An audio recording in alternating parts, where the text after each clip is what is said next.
ay sila. Ang aming tinggaman na pinagabatan, inamagatan, narito kami.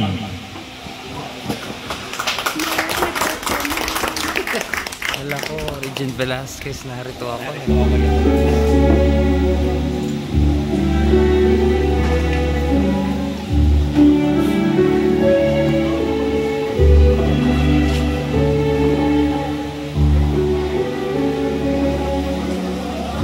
Salamat mga kapatid sa effort ninyong gumising ng maaga para suportahan ang ating public witnessing sa umagang ito. Nagagalak tayo na subukang makausap ang mga taong hindi natin natatagpuan sa ating pagbabahay-bahay. Dahil nga nabubuhay na tayo sa mga huling araw, kailangan na talaga nilang malaman ang mensahe, pag-asa na galing sa Biblia. At dahil nga nasa mga huling araw na tayo, pati tayong mga Kristiyano ay kailangan din ng karagdagang pampatibay para makapanatili tayong tapat at malakas sa espiritual. Kaya ano ang isang paraan para makakuha tayo ng pampatibay? Basahin natin mga kapatid ang Roma 1:11 at 12. Pakisuyong pakibasa. Sige, Sister Janine. Ay, nananabik akong makita kayo para makapagbahagi sa inyo ng pagpapala mula sa Diyos, na magpapatatag sa inyo o sa ibang salita para makapagpatibayan tayo ng pananampalataya. Salamat, Sister Janine. Mga kapatid, sinasabi sa teksto na makakakuha tayo ng pampatibay sa pamamagitan ng pakikisamahan sa mga kapatid sa pulong man o sa ministeryo na kagaya ngayon. Kaya pinapasigla tayo na gamitin din natin ang panahon natin sa ministeryo para mapatibay ang isa't isa. Sige, mag-partner na tayo.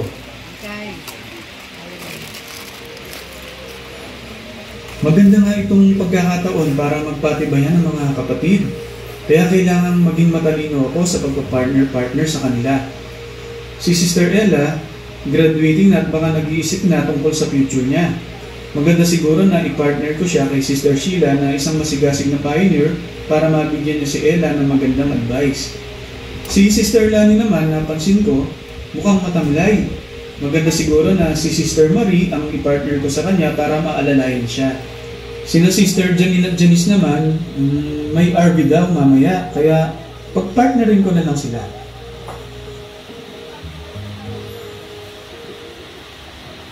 Sister Sheila, partner muna kayo ni Sister Ella. Sister Janine, kayo ang partner ni Sister Janice. Sister Lani, partner po kayo ni Sister Marie. Brother Dom, tayo muna ang partner.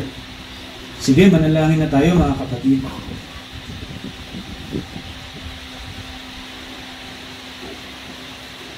Dom, kumusta? Mukhang napuyat ka. Oo, kuya. Ang hirap gumising ng maaga kanina. OT na naman kasi kami kagabi. Kaya sobrang late na kami nakauwi. Bakit naman? May hinahabol kasi kaming deadline. Tapos, kinausap ako ng boss ko na ako daw ang mag-leave. Gusto na daw kasi nila akong i-promote. Kahit kailan talaga masipag at maasahan ka, Dom. Kaya lagi ka rin naming naasahan sa mga gawain natin sa kongregasyon. Nagpapasalamat nga si Brother Boaz sa pag-assist mo sa kanya sa visit niya sa atin last week. Pero Don, kumusta naman yung goal mo na umabot ng pribilehiyo na maging ministeryo ng lingkod? Yan na nga po kuya. Goal ko pa rin naman po yun. Pero iniisip ko pa lang na madadagdagan ang responsibilidad ko. Parang kaya pa ba? Sa work ko pa lang drain na ako eh. Tapos ayun pa, ipopromote pa nila ako. Ano kayang magandang gawin, kuya? Naalala mo ba ang prinsipyo sa Philippos Colleges? Yan kung tiyakin kung ano ang mas mahalagang bagay? Tama, Dom. Sa buhay, marami talaga tayong mga gawain na may tuturing na mahalaga. Pero may mga gawain na mas mahalaga na dapat nating unahin. At para magawa iyon, baka kailangan mo talagang gumawa ng pagbabago. Siguro nga po, kuya.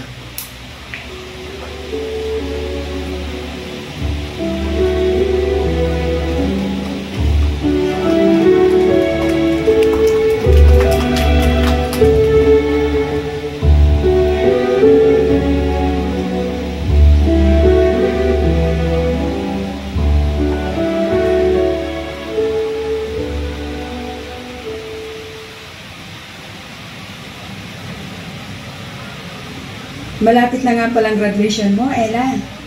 Opo, ate. Napag-isipan mo na ba kung anong susunod mong gagawin pagka-graduate? Pag-usapan natin mamaya. Ayan na pala sina Janine at Janice. Hi, ate! Kami naman muna dito. Tara, upo muna tayo sa bench doon. Ang totoo niyan, ate, gusto ko pa talaga mag-pioneer. Alam ko kasing yun yung tamang gawin. Pero sa hirap ng buhay ngayon, hindi ko alam kung kaya ko bang suportahan ang sarili ko. Ayaw ko naman kasing maging pabigat sa parents ko. Tapos may ini-offer sa akin na scholarship. So, anong naisip mo?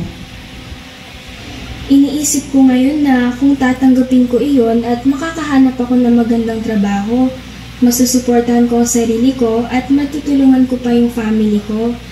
Pero 4 years ang course na iyon, kaya naguguluhan talaga ako, ate. Naintindihan kita, Ella. At saka na naiintindihan din ni Jehovah ang nararamdaman mo.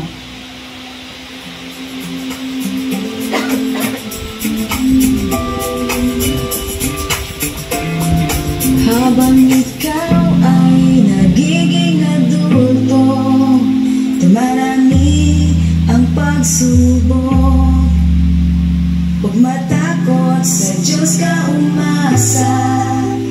Lagi siyang handang tumulong. Kailangan mong magpaakay at sundin siya lagi na magtagumpay lahat ng iyong ginagawa. Gawin mo lang ang iyong kaya, di ka magsisisi. Ang pagpapala ng Diyos ay maaasahan mo. Di nalilimutin ang pagsisikap at pag-ibig mo. Oh, siya'y lagi mong purihin at parangalan. Magtatagumpay ka dahil sa Kanya.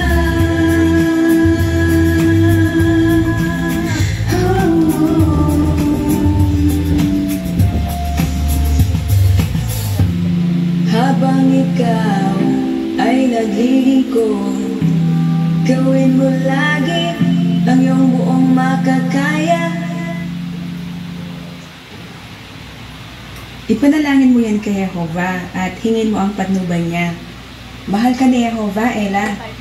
Kung magpapaangay ka sa Kanya at susundin ang nais niya, makakaasa kang pagpapalain niya ang iyong pagpapasya. Sigurado, pag pinili mo si Jehovah, wala kang pagsisisihan.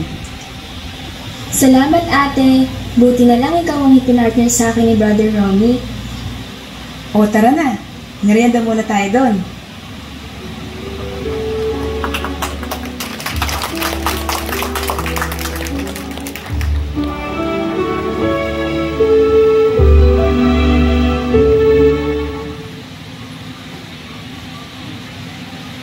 Kumusta po pala yung huling check-up mo, ate? Ayun, sabi ng doktor, baka may idaragdag silang gamot. Ito kasi mga nakaraang araw, mas dumalas yung pag-atake ng sakit ko. Buti na nga lang, medyo okay ang pakiramdam ko ngayon. Kaya naka-join ako. Alam mo, ate, lagi kaming napapatibay sa'yo. Sinisikap mong regular na dumalo sa mga pulong at makasama sa paglabas. Pero hindi na gaya ng dati. Di na ako nakatulad mo na malusog at masigla. Namimiss ko na yung mga panahong pioneer pa ako. Yun na siguro ang pinakamasayang part ng buhay ko. Hanggang sa, di ko na magawa ang gawain gustong gusto ko. Di ko maiwasang maisip minsan, napakalit na lang nagagawa ko para kay Jehovah. Alam mo, ate, may naalala kong isang karakter sa Bible. Yung mahirap na byuda. Yung naghulog ng 2 maliit na barya.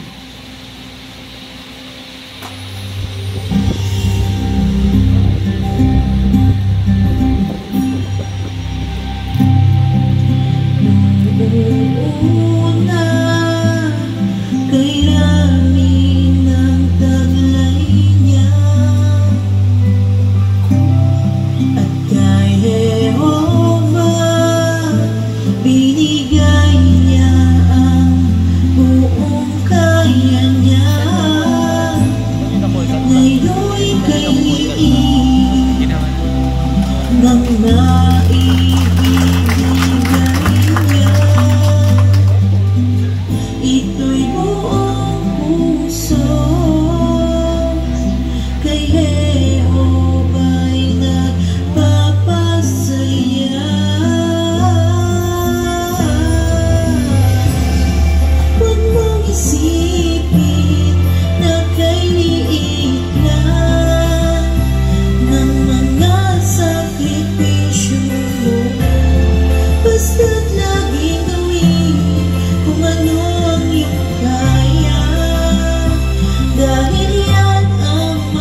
naman talaga yung karakter niya.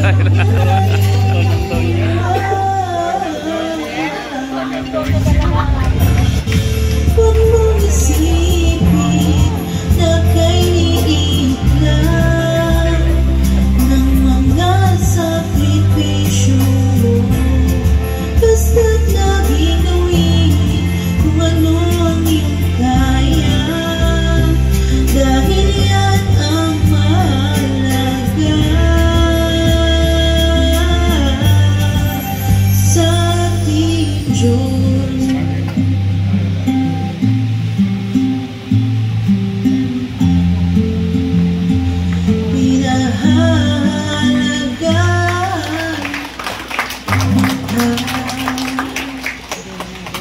Mahalaga ka sa kongregasyon, Ate Lani. Mahalaga ka kay Jehovah. Maraming salamat, Marie. Tayo na po yata yung mag-duty. Tara na po sa cart. Tara.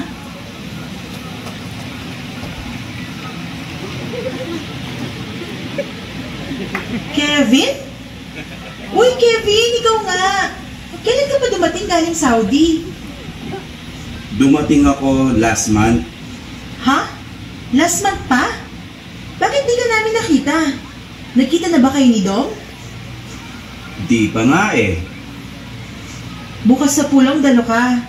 Matutuwa si Dom pag nagkita kayo. Namiss ko nun. Ah, sige. Susubukan ko. So, paano? May pupuntahan pa kasi ako. Una na ako. Oh, kumusta? May nakausap ba kayo? Opo, kuya. Nakausap namin si Brother Kevin. Nakabalik na pala siya last month mula abroad. Talaga? Bakit di siya nagpapakita sa akin? Saka bakit di pa siya dumalo sa mga pulong? Sige, kumustahin ko mamaya. Sama ka doon? Sa pulong ko na lang siguro siya kausapin, kuya. Dediretso na kasi ako sa work ngayon. Una na po ako. Ah, ganun ba? Sige, mag-ingat ka. Tulungan ko na kayo magligpit, tapos hatid ko na kayo pa uwi.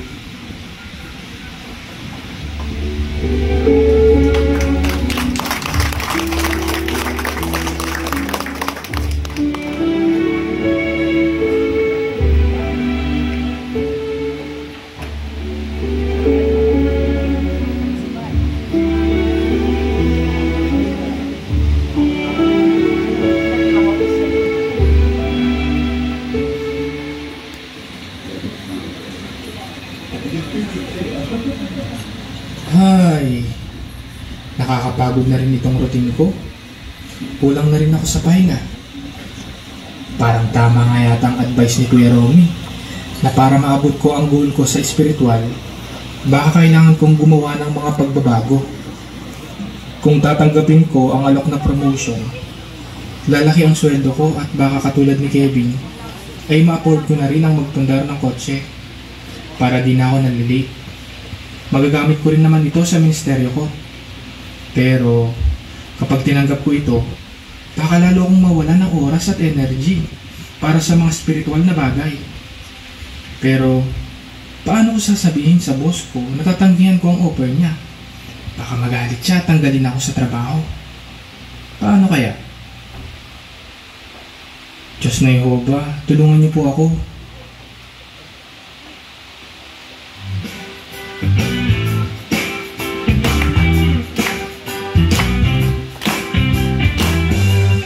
Kailangan dito lakas loob, pero ito'y sulit, dulot ay kagalakan.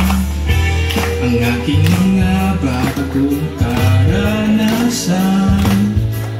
nabigay na pagkakataon para ako sumulong. Kaya't handang gawin ang pagbabago nang maabot ko ang panuhin ko. Kaya ba ako'y susunod sa'yo, ibibigay lagi tiwala sa'yo.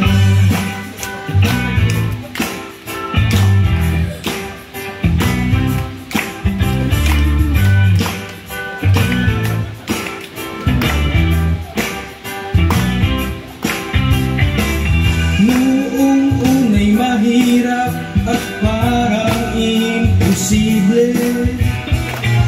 Nag-aalinlangan kung anong gagawin, pero pagsisikap ko sa ganang pinagpala, ipagpapatuloy ko ang aking nagawa. Gusto kong maabot ang tunguhin ko, kaya nagsisikap na magbago. Jehovah, ko'y susunod sa'yo at ang aking tiwala pinagpala mo.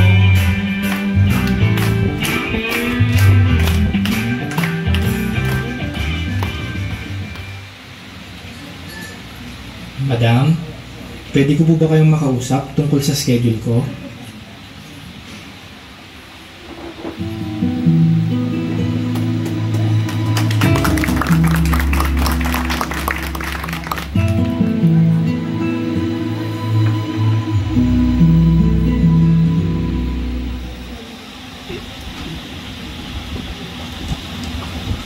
Mabuti na lang at sumama ako sa paglabas kanina. Malaking tulong ang payo sa akin ni Ate Sheila. Isip ko'y naguguluhan sa daan tatahagin. Ano bang pipiliin ko? Ang maglingkod o ang pangako? Ang kailangan ko ay magpagabay sa ating Diyos. Wow, at ng mundo ay maiwasan ko. Yan ang dapat gawin. Tiwala ko'y patibayin kay Jehovah ang dalangin. Pag-asa ko'y patibayin at tulungan mo na laging magtagumpay. Tiwala ko'y patibayin, patibayin. Karunungan sa Biblia, mga payo, mga awit na nakagiginhawa. Lahat ng ito ay tumutulong sa'kin na tumibay.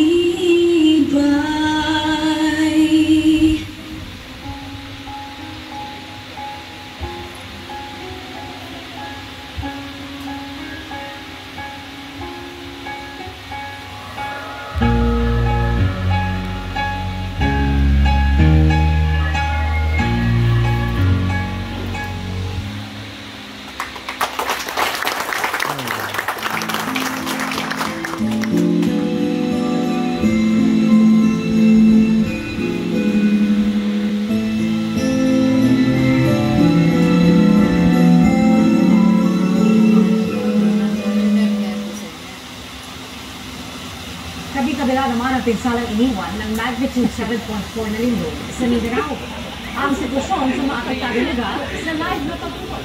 Grabe na nangyayari sa mundo ngayon. Nangyayari na yung mga hula sa Biblia na sinabi sa Kingdom Hall dati. Malapit na nga talaga ang Armageddon. Pero paano ako? Di ko namalayan, unti-unti na pala akong napalayo kay Jehovah. 3 taon na simula nang huli akong nakadalo ng pulong. Mabisi na kasi ako. Ang gusto ko lang naman dati magkaroon ng maalawang buhay. Pero nagkamali ako ng priority. Dapat pala inuna ko si Jehovah noon. Gusto kong bumalik kaso nahihiya ako sa mga kapatid. Ano na kayang iniisip nila tungkol sa akin? Nahihiya tuloy akong dumalo. Diyos na Jehovah, nakakahiyaman po. Tulungan niyo po ako. Sana po, tulungan niyo ako makabalik sa inyo.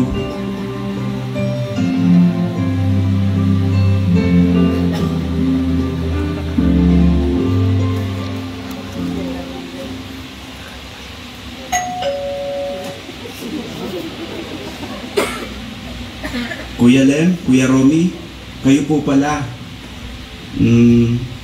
Tuloy po kayo? Ano pong sadya nyo at napasyal kayo kahit gabi na? May study kami dyan lang sa malapit. Nabanggit din kasi kanina ni Marie na nakauwi ka na pala galing Saudi. Kumusta ka na? Salamat po sa pangungumusta.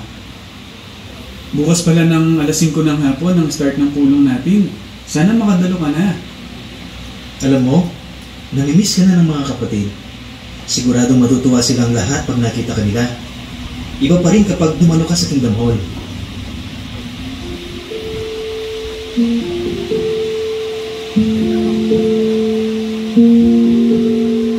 Pag nasa piling ka ng pastor mo at ama, mapapanatag ka kasama ng lahat ng pamilya niya. Kaya't lumapit ka sa kanya, mahal ni Jehova ang tupa niya. Hinahanap niya ang isang tulad mo, ipadarama na ika'y mahalaga. Ika'y ibabalik niya at aakayin niya at ika'y dadalhin sa yakap niya.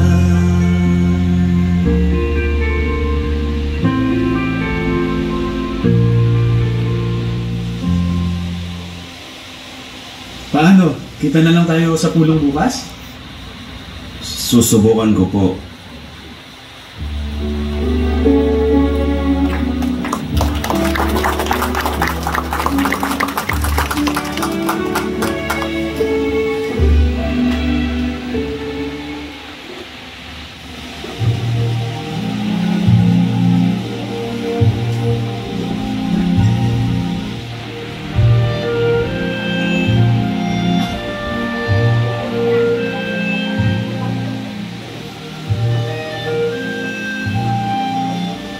Ngayon mga kapatid, dumako na tayo sa dulong bahagi ng pulong.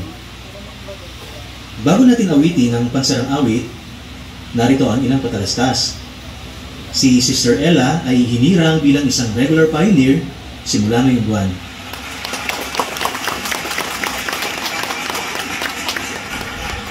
May isa pa tayong patalastas mga kapatid. Si Brother Dom ay hinirang bilang isang ministerial na lingkod.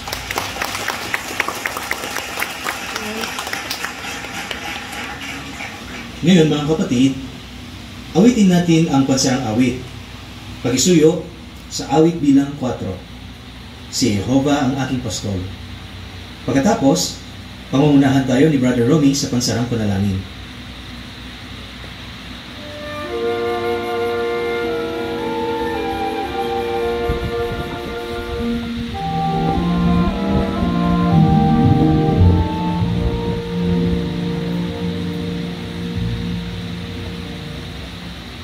Salamat at bumalik ka. Salamat po at pinuntahan niyo ako. Bro, long time no see. Congrats pala bro. Namiss ka namin bro.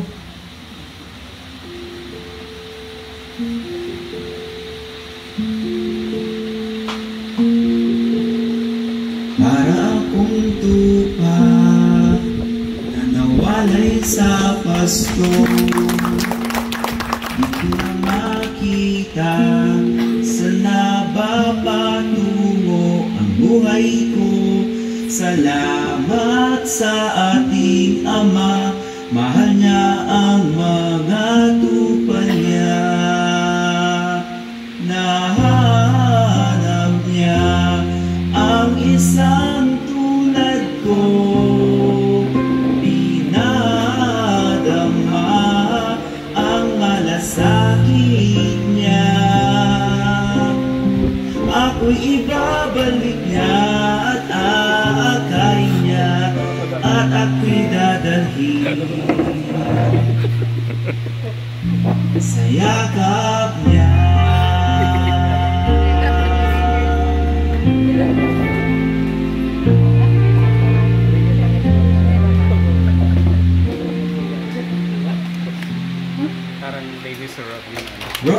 Punta kayo mamaya sa bahay. May konting salo-salo. Sige bro, sunod na lang ako. Daanan ko lang yung study kong si Japet. Ilang beses na kasi kaming hindi natutuloy sa study dahil na pinipigilan daw ng tatay. Si Japet, yung anak ng general? Balita ko galit daw sa mga saksi yung general na yun. Ingat na lang bro. Huwag kang mag-alala bro. Hindi naman siya nakatira sa bahay ng tatay niya. Encourage ko lang. Saka invite ko na rin para sa salo-salo mamaya.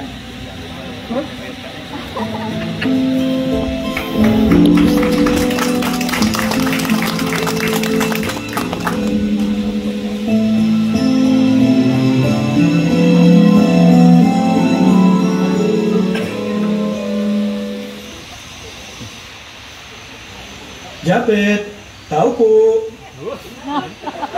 Ikaw na naman. Di ba sinabi ko nang tigilan nyo na ang anak ko? Magandang gabi po, General. Baka pwede ko lang pong makausap si Japet kahit sandali lang. Ang kulit mo ah. Mawalang galang na po, General. Pero gusto rin naman po ni Japet na mag-aaral ng Biblia kasama ng mga saksi. At nasa hustong gulang naman po siya para magpasya sa sarili niya. Hindi po ba? Di mo ba ako kilala? Ako si General Tanggol. Kapag hindi ka tumigil, ipapahuli kita.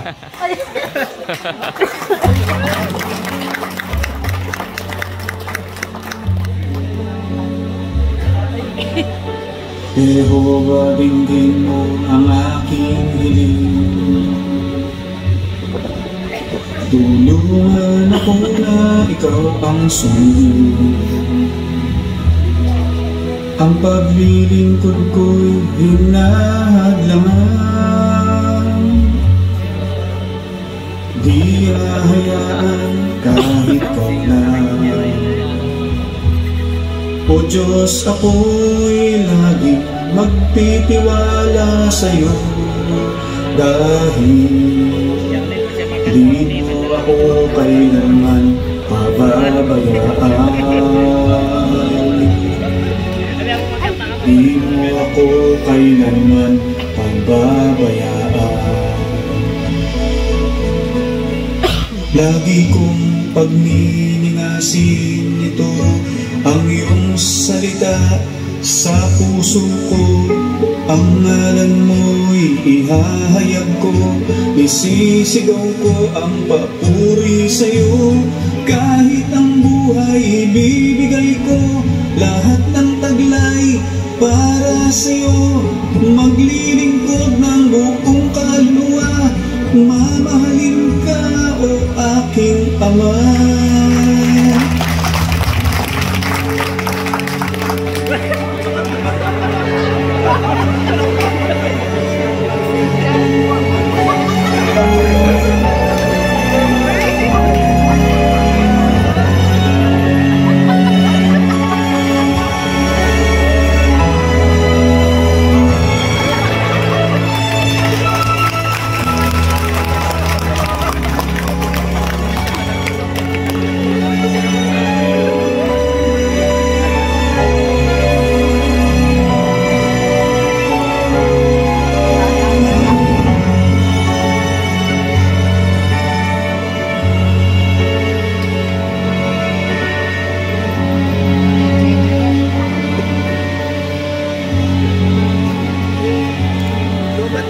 Ano man ang pagdaraanan ko,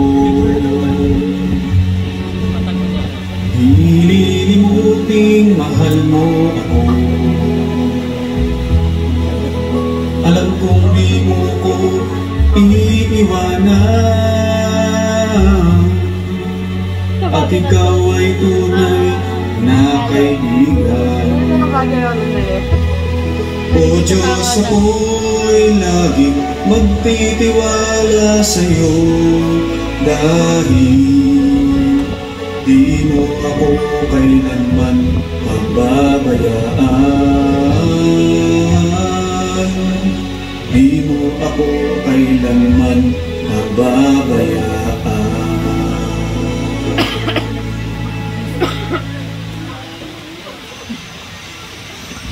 Kumakanta naman siya mag-isa, sir. Kaya mo na, Mukhang yan naman ang nagpapakalma sa kanya. Kawawa naman itong isang ito, sir. Napag-initan ni General. Ayaw kasing tigilan ang anak niya. Pero bilib ako sa tapang niya. Hindi siya nagpapasinta. Tignan mo, panatag lang siya. Saka kanina, di ba, di rin naman siya nanlaban. Kung ako yun, nagkarate na ako. Kaya, bilib din ako sa mga saksi. Talagang matindi ang paninindigan nila.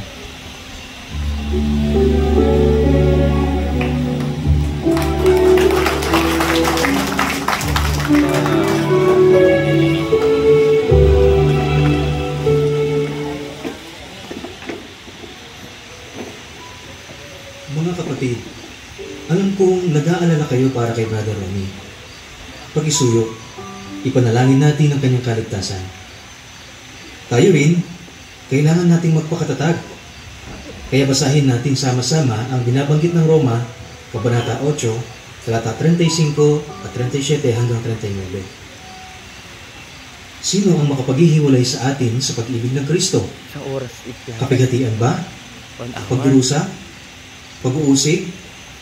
Gutom? Kahubaran? Panganib o espada? Pero sa tulong ng isa na umiibig sa atin, lubos tayong magtatagumpay sa lahat ng ito. Dahil kumbinsido ako na kahit ang kamatayan o buhay o mga anghel o mga kamahalaan o mga bagay na narito ngayon o mga bagay na darating o mga kapangyarihan o taas o lalim o ano pa mang nilalang ay hindi makapaghihiwalay sa atin sa pag-ibig ng Diyos na ipinapakita rin ni Kristo Jesus na ating Panginoon. Diyos na Jehovah, palakasin po ninyo si Brother Romy. Tulungan niyo po siyang tumibay pang pagtitiwala niya sa inyo gaya ng ibig at malasakit na ipinadama ninyo sa akin. Pakisuyo po, Jehovah. Pagpalain ninyo si Kuya Romy para patuloy niyang magawa ang atas. Diyos na Jehovah, ingatan po ninyo ang isip ng puso ng Brother Romy. O Ama, patuloy ninyong palakasin at patatagin ang kongregasyon. Patibayin po ninyo sila pakisuyo. lahat ng ito'y dinadalangin namin sa pangalan ni Jesus. Amen.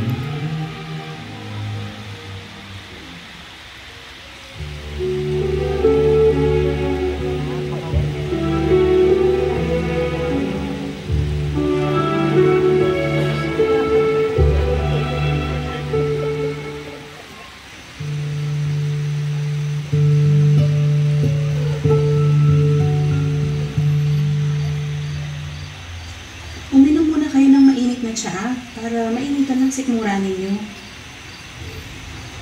Yan? Yan? Tama ba ang dinig ko? Boses ni Brother Romy yun ah. Love, tingnan mo nga. Romy!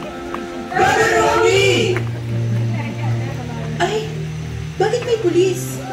Huhulihin din ba tayo? Sino dito yung mag-i-study sa akin? Huwag kayong mag-alala. Siya si Allen. Napatotohanan ko habang nasa kulungan. Interesado siyang mag-aral din ng Biblia. Salamat kay Jehovah at ligtas ka, Romy. Nagstay dito ang lahat ng mga kapatid para ipanalangin ka. Ang lakas nyo talaga sa taas. Dininig ko ng prayers nyo. Nakalaya agad siya, oh. Hanga ako sa pinakitang katapangan at pagmamalasakit ng mga saksi. Allen, ang mga kapatid ay pagpapala mula sa Diyos na Jehovah. Sila ang ginagamit niya para tumulong sa amin na magpakatatag sa gitna ng mga pagsubok.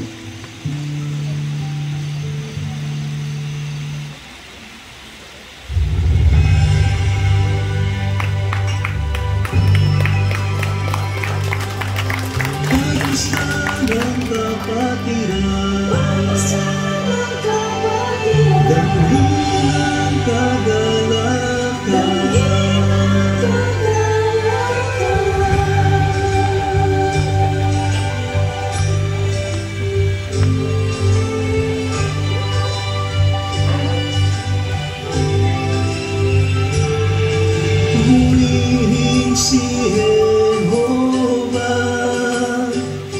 ng buong bayan niya sa lupa, dahil sa salita niya tinig natin ay nagkakaisa. Huwag mag-alala, di na